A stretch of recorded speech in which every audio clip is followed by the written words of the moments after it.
What's up? I am here on the Black American Sovereignty channel to weigh in with some of my thoughts with what's going on in the United States right now. The date is June 3rd, 2020. What a terrible year. A terrible start to a terrible year. But I want to talk about everything that's being discussed right now in terms of Black people. A lot of negative things, negative thoughts, negative activities, positive thoughts, positive activities. I'm not hearing many solutions. I'm not hearing many things being discussed about what is really good for Black Americans. I'm not really hearing many things about what's good for America. And why is that important to me? Well, because I was born in the United States. Thank God, but I was born in the United States. There's not another place on this planet in which I would like to be born. I'm here, and I'm glad to be here. And many people suffered for me to have even the smallest opportunity of success in this great land. That's what I believe. I wasn't born in Uganda, Rwanda, Kenya, or any other African nation that is not nearly as thriving the way that this nation is. But we are in turmoil. And not all of it is being caused by us. We're going to catch the majority of the blame when this is all said and done. Best believe that. When the dust settles and the fires are put out, we are going to be the ones that catch the blame for this activity. Whether it be from the right, whether it be from the left, whether it be from the up, whether it be from the down. But Black people are very accustomed to getting the bulk of the blame for the things that happen in the United States. I have a solution. Me and my friend have a solution. It's not perfect.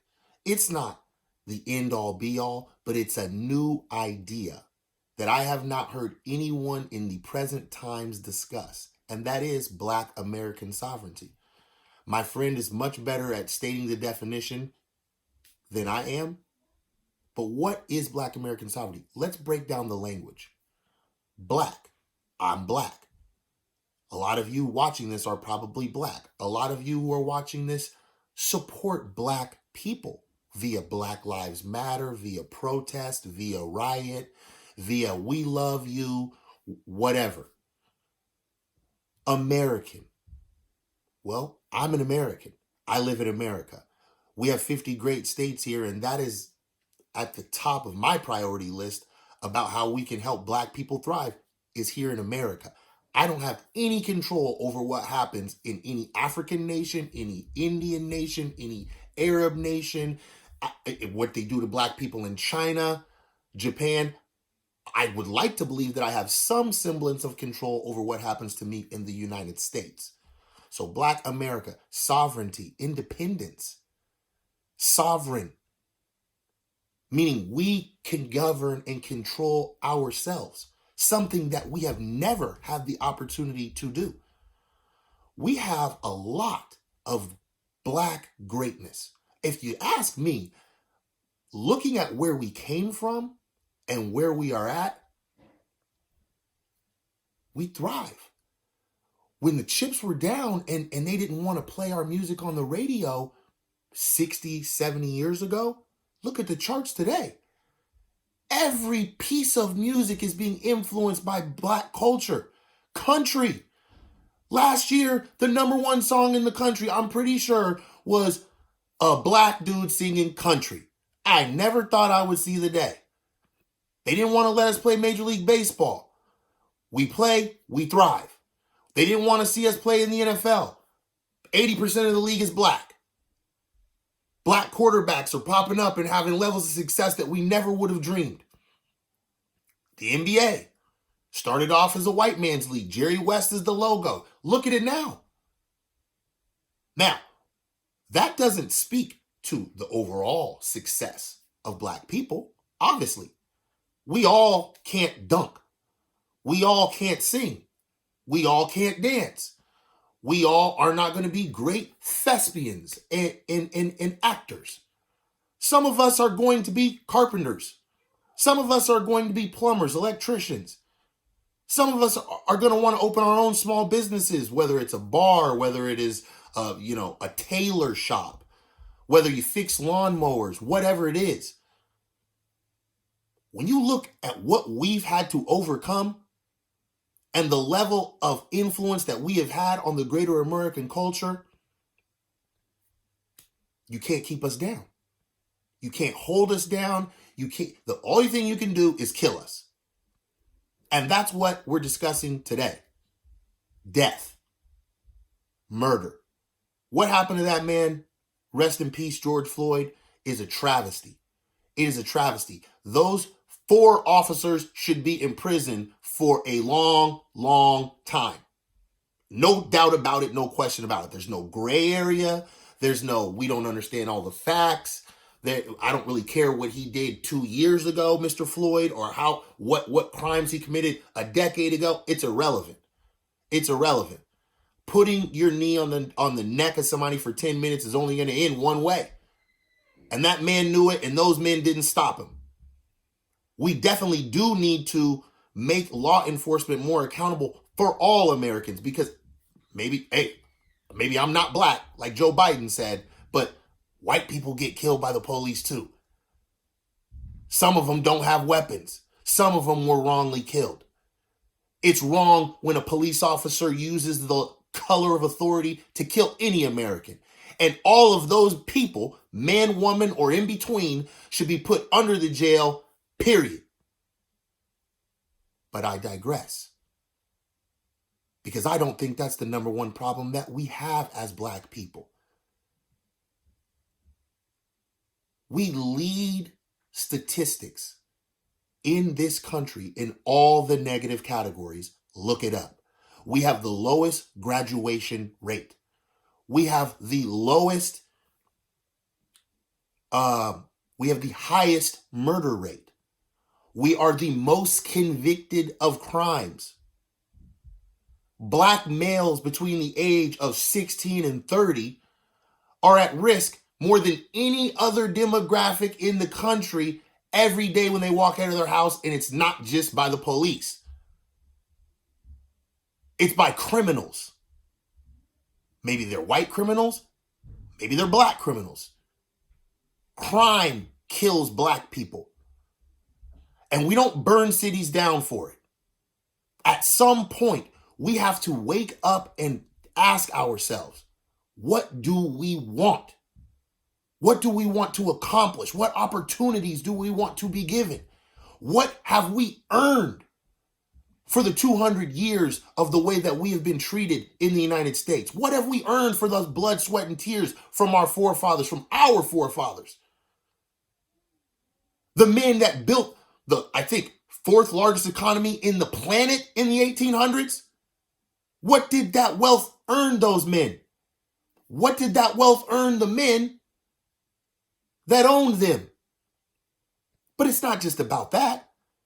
Because between that time and now, there's been a lot of opportunities that we were not given. Redlining is something that has been discussed for a long, long time. Police brutality isn't going to stop that. Police brutality isn't going to stop the fact that the man that you work with at the restaurant, that's the manager, his granddaddy owns a property that's been in their household for 80 years. Because at some point in the 1930s, when he got back, or the 1940s, when he got, and I'm just painting a picture here for you. At some point when his grandfather got back from World War II and opened up his carpentry business or repaired old Fords, he bought a beautiful piece of land at what we would consider dirt cheap now. And that land got passed from generation to generation to generation. At that very same time, a black man wasn't given a loan at the same interest rates. He wasn't provided an opportunity to work at the same rate of earnings at that time. That trickles down. So my grandfather, perhaps your grandfather, he grew up in the projects. While his grandfather passed him down a piece of property that his family now lives in. Or maybe they sold and then invested that money in an oil company and now they're wealthy. I'm just painting a picture here. We have a lot of things we need to fix from the past. We have a lot of things we need to fix in the future. We have a lot of things we need to fix right now. But let me tell you something. It's an election year. We have a president. Maybe you hate him. Maybe I hate him. Maybe we should all hate him. But let me just tell you something.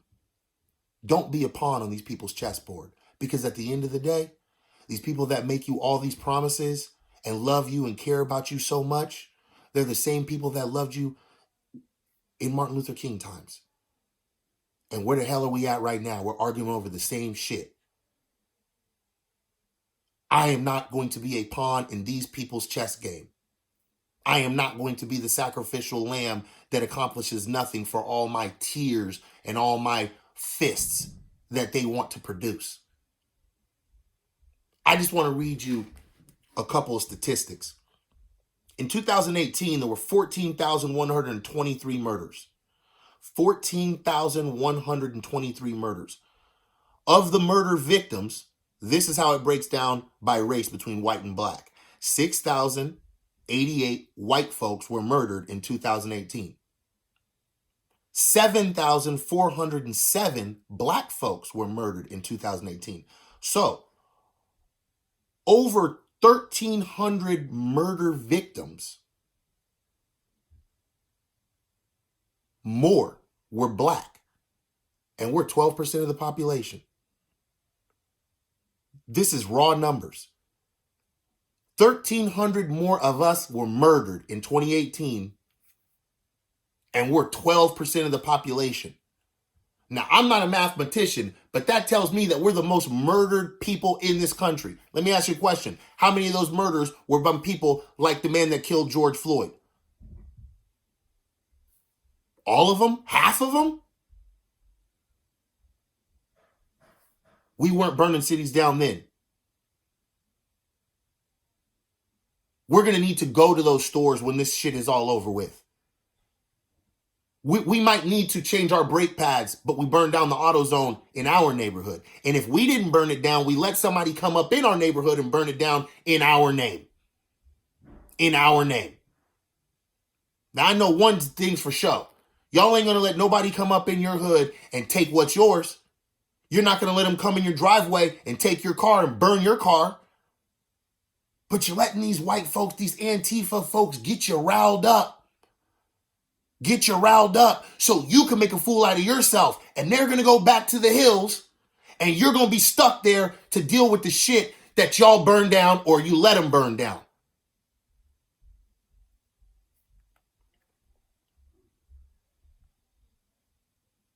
I want to read something else to you. This is from the Oxford Dictionary of English, the definition of white supremacy. Language is important. The belief that white people constitute a superior race and should therefore dominate society, typically to the exclusion or detriment of other racial and ethnic groups, in particular, black or Jewish people.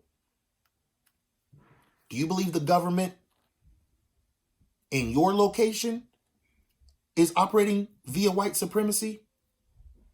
Because I don't think the government, in my opinion, in my location, is operating via white supremacy. But in 2020, if we've had voting rights that our people fought for in the 60s, till now, if you still believe the government is operating via white supremacy, who the hell are you voting for? Who did you elect that's a white supremacist? I could have swore we just had 8 years of a black president. We had 2 black attorney generals.